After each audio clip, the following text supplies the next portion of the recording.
Las redes sociales se calentaron por la indagatoria al expresidente Uribe. Diferentes personalidades se enfrascaron en una discusión a favor y en contra del exmandatario. ¿Es eso simplemente un reflejo de la polarización en el país? ¿O los mensajes se convierten en un multiplicador de esa división? La crisis en Ecuador se agrava y no hay una solución a la vista. Miles de indígenas se concentran en Quito. Hablaremos con el enviado especial de Noticias Caracol para saber cómo está la situación. Padres de familia de Canadá demandaron a la empresa responsable de un popular videojuego porque aseguran que es más adictivo que la cocaína. ¿Realmente se puede hacer esa comparación? ¿Se trata de una adicción o de un cambio en la cultura que aún no logramos entender del todo? Esto es Sala de Prensa.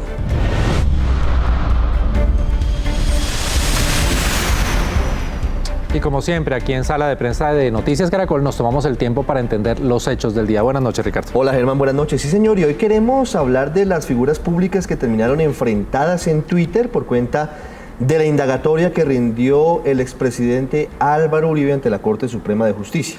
Sí, ¿cuánto duró la indagatoria, Ricardo? Duró 6 horas y 45 minutos exactamente. ¿Y en las redes sociales la discusión lleva 48 horas o más?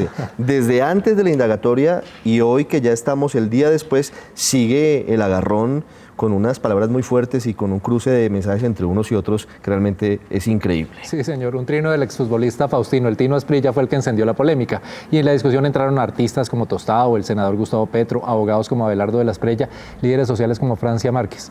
Miren algunos de los mensajes que se cruzaron entre ellos. Apoyar a Álvaro Uribe Vélez es un acto de responsabilidad social. Fue en quien le devolvió la fe y la esperanza a un pueblo que estaba rodeado por la criminalidad. Guerrilleros y paramilitares fueron arrinconados luego de años de someter a Colombia.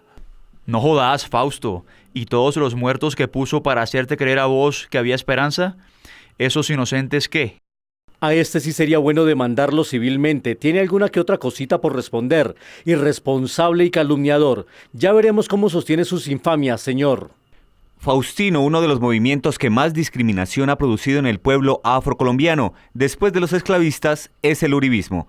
La emancipación del pueblo negro comienza por dejar de pensar como el blanco esclavista. La emancipación de un pueblo es no dejarse esclavizar por las nuevas ideologías del socialismo del siglo XXI, atizar el fuego de racismo por yo ser negro es racista. Yo también pienso, y no como los blancos comunistas. Entiendo la postura del Tino Asprilla, pues en el tiempo de la esclavitud al negro doméstico le entregaron el látigo para que castigaran a sus hermanos. Cuando el negro de campo lo invitaba a buscar su libertad, este se negaba y por el contrario salía en defensa del amo. Llegamos hasta referencias de la esclavitud. Bueno, pasó por toda esta discusión y sigue claro, evolucionando, aunque hay que notar que Faustino y Tostado al final hacen un poco las paces en Twitter y Faustino le manda saludos a su pana, dice, y el otro también le dice que lo respeta mucho. Sí, termina bien, pero yo creo que hay dos escenarios diferentes de discusión. Uno de los afrocolombianos, todos estrellas, todos líderes, como lo estábamos viendo, Francia Márquez, que es líder social del Cauca, Tostado, el cantante de Chucky Town, y el Tino Asprilla. Y hay dos espontáneos que terminan también metidos ahí, que no estaban en la discusión y que pues nadie los llamó, pero llegaron, que fueron Gustavo Petro y Abelardo de la Espriella, ¿no? Sí, son figuras públicas todas y con muchos seguidores, además que esto se multiplica en los mensajes. Pues precisamente para hablar sobre este tema nos acompaña Carlos Andrés Arias. Él es docente y gerente de comunicación pública y política en estrategia y poder. Empecemos por hablar de la libertad de expresión. Obviamente eso es un principio de toda democracia, Carlos Andrés. Todos pueden opinar, pero ¿deben las figuras públicas tener una responsabilidad mayor al hacerlo? Buenas noches, Ricardo y Germán. Básicamente yo creo que hay que arrancar por ahí. Y ahí es que puntualizar que estos fenómenos de las redes sociales democratizan la opinión y que esa opinión a veces puede ser informada, crítica o no, pero debe ser respetada. Y aunque en un escenario ideal sería buenísimo que tuviésemos una cualificación de los líderes de opinión, pues no es así, porque hay líderes cualificados desde lo político, desde lo social, desde lo cultural o desde lo musical, y no por eso su opinión debe ser menor ponderada o mayormente ponderada por los medios o por las redes sociales.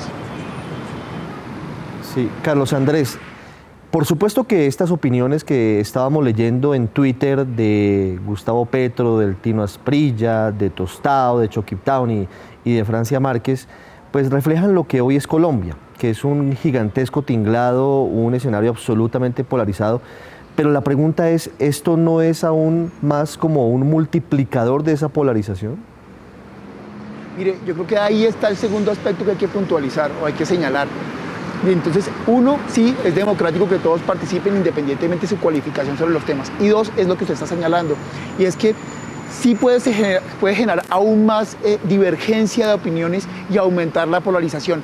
Y esa polarización cae en una latencia desagradable y más que desagradable, peligrosa en la medida que empieza a aglutinar diferentes posiciones de gente que puede pasar de las emociones al pragmatismo, puede pasar de las emociones y de la discusión en redes sociales a acciones de fondo.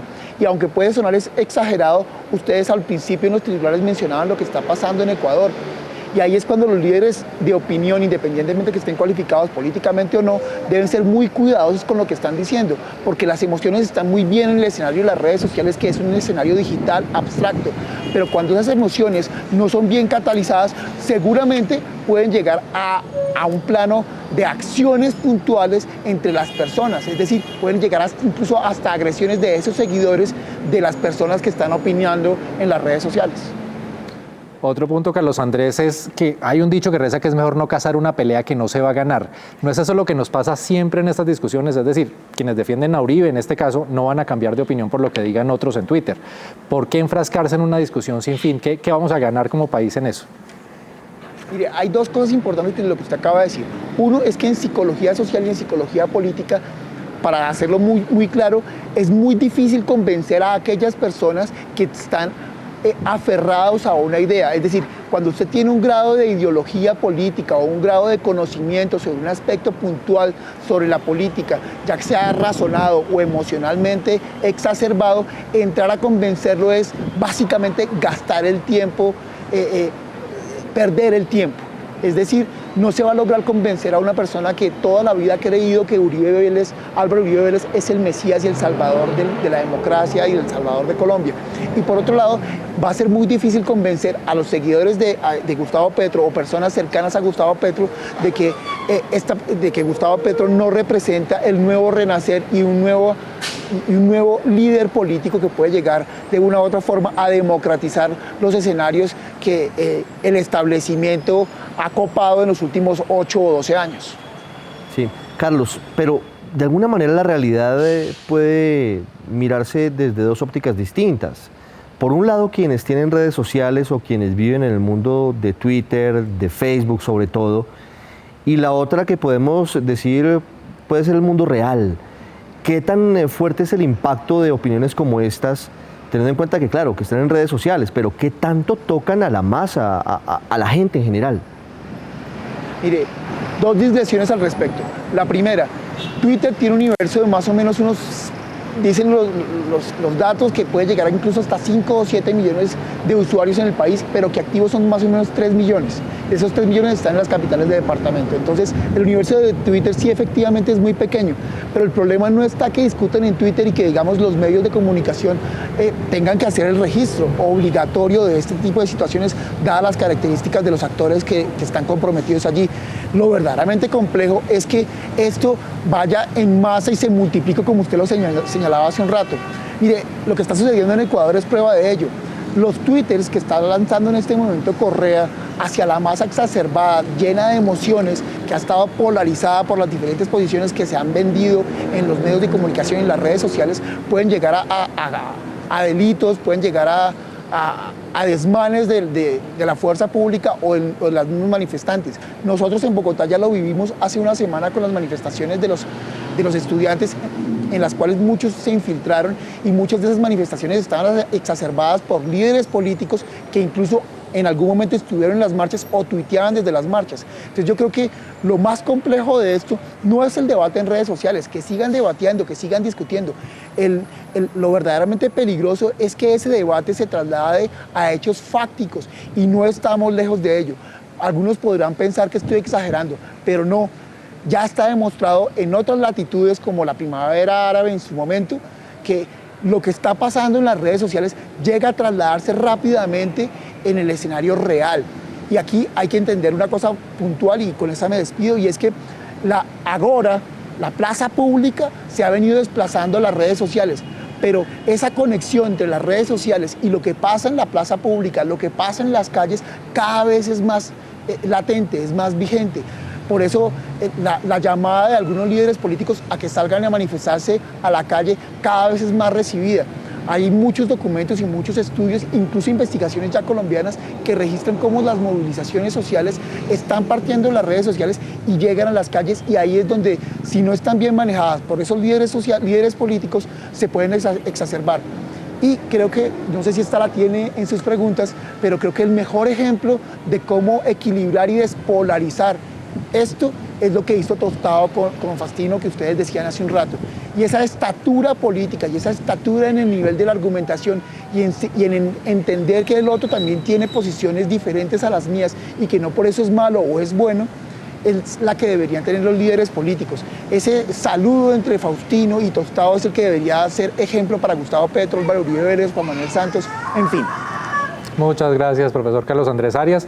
Y sí, son palabras, son opiniones que deben ser respetadas y debemos tener en cuenta, pues, y aunque no las compartamos, pues aceptar que el otro tiene otra posición. Claro, me llama la atención lo que dice el profesor Arias sobre la importancia de las redes sociales, porque a veces se tiende a menospreciarlas o decir que hay dos mundos distintos, pero sí hay de alguna forma una conexión entre el mensaje que se da por parte de los líderes y se difunde a través de redes sociales. Y por ejemplo nos cita el caso de Ecuador, el caso de Rafael Correa, seguramente desde Bruselas, enviando videos y enviando mensajes, atizando de alguna forma las protestas contra Lenín Moreno, y nos dice el profesor Arias que eso de alguna forma también ha hecho que aumenten las manifestaciones en la calle en Quito, en Guayaquil o en otras ciudades. Claro, las redes son un reflejo de lo que ocurre en la realidad también, y pueden multiplicar cosas negativas y cosas positivas, definitivamente.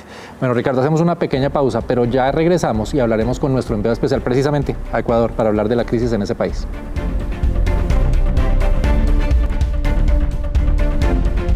Seguimos en sala de prensa y en Ecuador, la crisis que completa ya 6 días se agrava con el paso de las horas, Ricardo. Sí, señor, es muy delicada la situación. Empezó con el llamado paquetazo en el conjunto de medidas económicas que adoptó el presidente Lenín Moreno. Ahí estamos viendo las concentraciones de los indígenas en Quito, en Guayaquil, en otras ciudades, y están pidiendo incluso algunos de ellos la realización de elecciones anticipadas.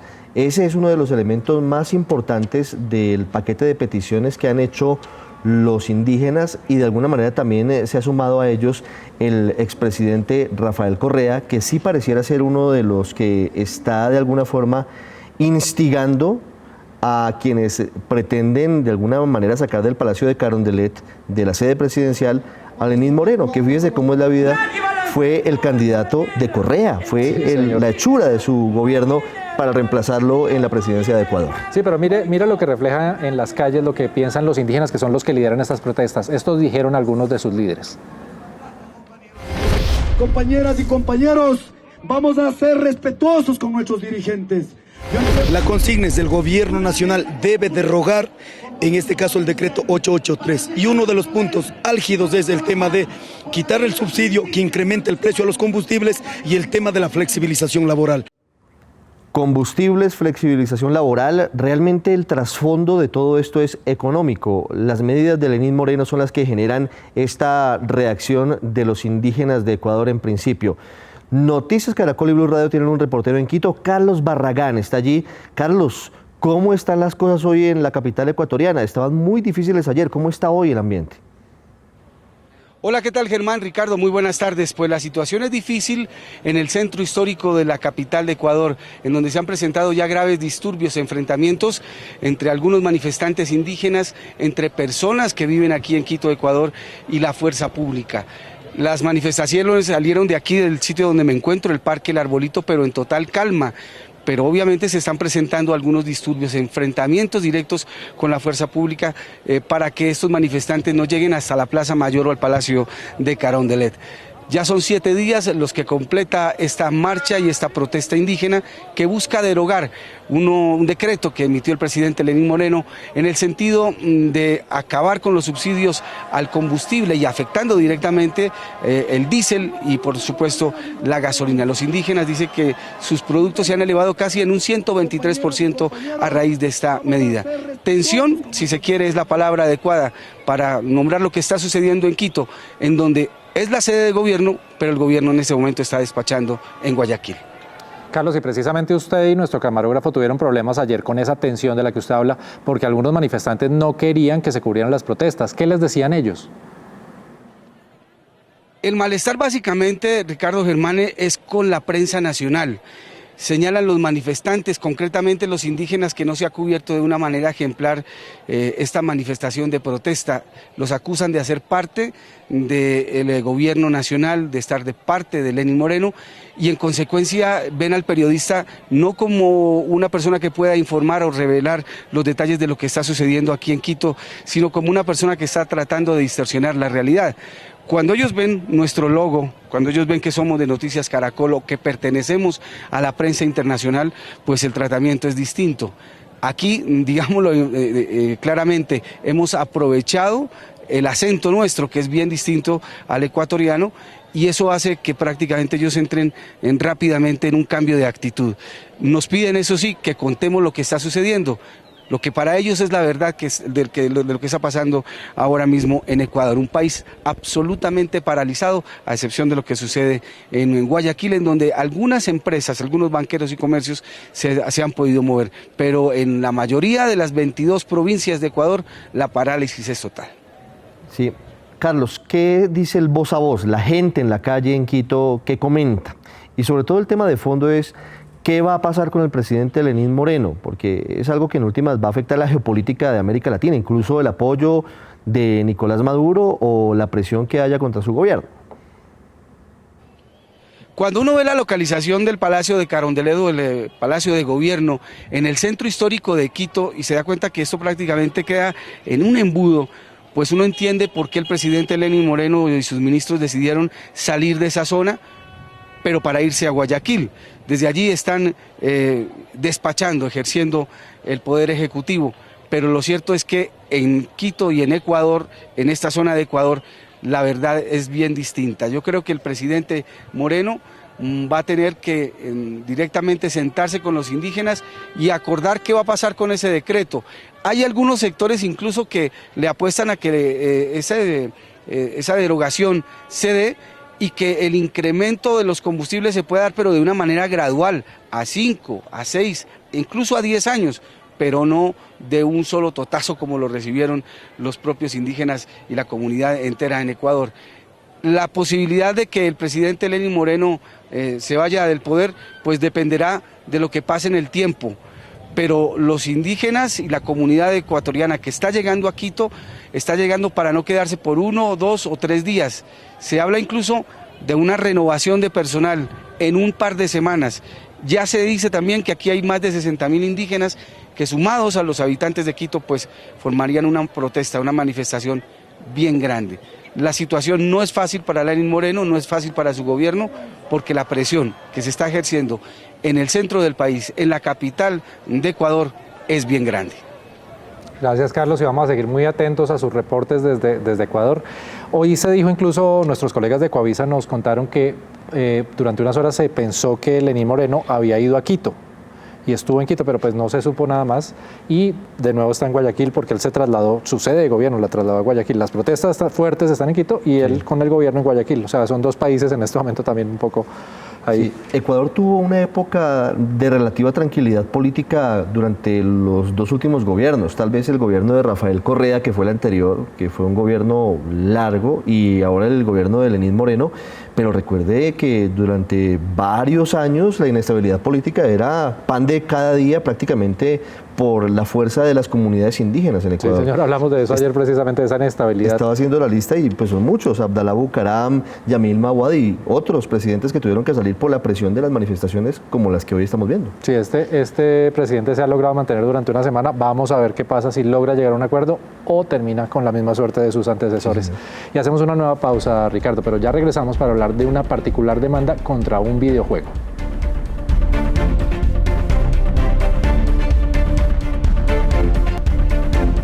Seguimos en Sala de Prensa y vamos a hablar ahora de una particular demanda que se conoció en Canadá. Sí, señor, unos padres de familia que aseguran que el popular juego Fortnite, que es todo un éxito, Germán. Yo no he jugado, pero sé que las nuevas generaciones sobre todo son fanáticas del Fortnite, hay torneos y es muy, muy extendido. Y aparte hace parte de un negocio ahora gigantesco y que mueve millones de dólares, además que conecta a jóvenes y adultos de todo el mundo y pues que está diseñado para que se conecten miles de personas. Hay unos 250 millones de usuarios de este juego. Claro, fíjese que algunos padres de familia, como decíamos, señalan que es adictivo e incluso lo comparan con la cocaína. Afirman que el título está diseñado para generar dependencia y que tiene consecuencias para las vidas de los jugadores. Dicen en la demanda, por ejemplo, que muchos no comen, no se duchan y dejan de socializar, prácticamente que la vida se les convierte en el juego. Solamente pensar en sentarse frente al juego y jugar Fortnite. Y el abogado que representa a dos de esas familias dice que la firma responsable del juego omitió advertir sobre los riesgos a los que se exponen sus usuarios, como si se tratara de, no sé, un paquete de cigarrillos, algo así que genera riesgos para la salud o para la vida de los jugadores. Y yo no sé, usted no creo que tenga mucho tiempo, pero ¿usted le ha dedicado tiempo a los videojuegos? Sí, ya no tengo tiempo, pero cuando estaba en el colegio, en la universidad, obviamente eran otros juegos. Sí, nosotros nos tocó Atari, Nintendo. Estamos hablando de otros juegos, estamos hablando... Ya los jóvenes no saben qué estamos hablando. De juegos como Zelda, que era muy importante, Mario Bros. Pues estoy hablando de la prehistoria de los videojuegos. Más acá puedo recordar a Quake, tal vez, que era un juego de roles por computador, pero realmente son adictivos. O sea, si usted empieza a jugar y se mete en la historia, realmente usted quiere seguir y seguir jugando porque usted va pasando y va pasando mundos. Entonces, si en ese momento, le estoy hablando de 20 años, ocurría eso, pues imagínese lo que puede estar ocurriendo hoy. Seguramente es aún mayor. Y los avances tecnológicos hacen que las imágenes cada vez sean más reales, los sonidos, todo el ambiente, todo lo que usted está viendo. Pero bueno, para hablar de este tema tenemos al psicólogo Luis Alberto Rengifo. Doctor, ¿qué opina usted de la demanda en Canadá en la que algunos padres comparan un videojuego con la adicción a la cocaína? ¿Sí se pueden comparar las dos cosas? Tanto como comparar el efecto de la respuesta del chico frente a una respuesta como la que produce la adicción que produce una sustancia como la cocaína, pues no creo que sea como tan comparativo. Uno, porque realmente lo que uno encuentra en relación con la adicción que puede desarrollar un joven hoy en día a la tecnología, a los videojuegos, es una adicción que tiene unos síntomas muy parecidos a lo que las sustancias psicoactivas generan o lo que otra sustancia puede llegar a generar. Pero ya especificarlas a una sustancia como la cocaína ya es demasiado arriesgado, pese a que de pronto los síntomas que de una u otra forma el muchacho experimenta cuando desarrolla una adicción a la tecnología o a los videojuegos pueden ser muy similares a los que un adicto a una sustancia psicoactiva genera y experimenta. Sí, doctor, yo quería preguntarle sobre eso. ¿El problema realmente es el videojuego o es la cultura en la que vivimos de hiperconexión, todos pegados a las redes sociales, todos pegados a los teléfonos? ¿Eso nos está desconectando de la realidad y por eso vivimos cada vez más pegados, entre otros, a los juegos? Yo pienso que es eso, yo pienso que no es la responsabilidad del videojuego. Yo creo que los videojuegos tienen un objetivo en su creación y es de una u otra forma, pues son una producción de la mente humana y la inteligencia humana, y tienen un objetivo de recreación, tal vez de pronto también algún objetivo importante de desarrollar competencias, de fortalecer algunas habilidades en los muchachos y en las personas que los practican. El problema está en la manera como se administra, como los padres, desde que el niño comienza a ejercer el control del juego, la práctica del juego, no ejercen control sobre la tecnología, y me parece que el problema está centrado más en la tecnología, no en la tecnología como tal, sino en sí, en la forma como los padres no ejercen un control sobre dicha tecnología. Entonces estamos teniendo un mundo donde el niño hoy se dedica solamente a establecer relaciones y vínculos a través de los videojuegos, a través de las redes sociales, y realmente no le dan al niño una disciplina ni le ponen un límite en términos de la práctica, y el niño se pierde en el mundo de la tecnología, se pierde en el mundo del videojuego y desarrolla la adicción, precisamente porque no hay un límite, no hay un control por parte de los padres. Doctor Rengifo, pero sí hay una realidad, y es que empresas de juegos, aplicaciones, sí están contratando en sus equipos a psicólogos para que estudien comportamientos de sus posibles usuarios. O en otros casos, las inteligencias artificiales estudian y perfilan perfectamente a las personas que están usándolos. ¿Para usted eso es válido como estrategia de mercado o estamos cruzando un límite que no logramos entender del todo? Yo pienso que las empresas siempre van a generar estrategias de comercialización, de empoderamiento de un producto y van a utilizar siempre los recursos y la capacidad de conocimiento y las especialidades que tiene una profesión o que tiene una persona o que desarrolla una persona. Me parece que el problema no está centrado ahí. Yo creo que indiscutiblemente seguimos en el mismo juego en el sentido de que tanto un producto no es bien administrado ni es bien manejado por parte de los padres hacia los hijos y hacia los niños. Entonces me parece que las empresas cumplen su objetivo, que es crear elementos, crear estrategias, crear actividades de recreación que de una u otra forma sean útiles para los hijos, para los muchachos, para las personas. El punto es cómo esa creación del ser humano, de la inteligencia de las personas, del conocimiento de la conducta humana que pueda tener un psicólogo en un momento determinado no puede ser bien administrado o no es bien administrado por los padres para evitar que se vuelva un problema para los hijos. Y yo pienso que ahí es donde está el problema. No les enseñamos ni educamos a nuestros hijos para que desarrollen un hábito sano frente al uso de ciertas actividades recreativas o ciertas estrategias recreativas como los videojuegos o como la misma tecnología, como las mismas redes sociales. Doctor Regifo, la palabra clave seguramente es límites, poner límites, y me apura para dar una frase. ¿Cómo llevar el mensaje a los jóvenes, a los niños y a los padres que seguramente nos están viendo a esta hora de cómo poder aprovechar los videojuegos porque tienen muchas ventajas, desarrollan varias capacidades y destrezas, pero cómo poner ese límite de esa talanquera para evitar que se conviertan en el eje de nuestras vidas?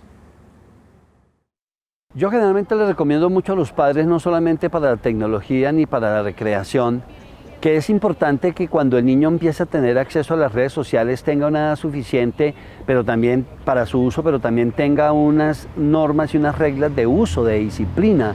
Hay padres que le sueltan el celular a sus niños pequeños desde los 2 años mientras están en la consulta para que el niño no moleste, o le prenden el televisor o le sueltan la tablet al niño para poderlo entretener mientras ella hace su oficio en casa. Es decir, ya comenzamos a generar unos hábitos malsanos del uso de la tecnología y del uso de las redes sociales. Uno encuentra niños a los 6 y a los 7 años usando WhatsApp, niños utilizando la internet a los 6, 7, 8 años y niños con teléfonos de alta gama en donde tienen acceso a redes sociales abiertamente sin ningún control desde los 9, 10 años. Entonces me parece que aquí es importante que los padres entiendan que el problema no es el uso de la tecnología, que el problema no es el acceso a la tecnología, porque no podemos aislar a los jóvenes hoy en día ni a los niños de hoy en día de un instrumento y de una estrategia que indiscutiblemente es parte de la sociedad y de la cultura y que bien utilizado puede generar muchos beneficios a un joven, a un niño, incluso a la misma familia.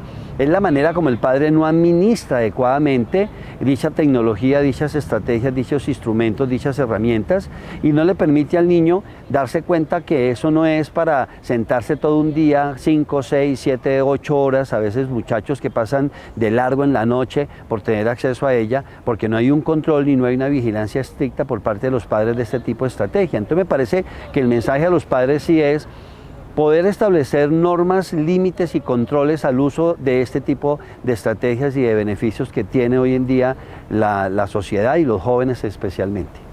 Doctor Regifo, muchas gracias y toca varios puntos importantes. Y es que también el tema de los límites a los niños, lo que usted le preguntaba, porque sí, es efectivamente los papás, para que el niño no moleste, tome el celular, tome la tableta, prenda la señal de YouTube, prenda la señal de Twitter, lo que sea, para que se distraiga un rato y no moleste. Me da culpa, ¿puedo decirlo?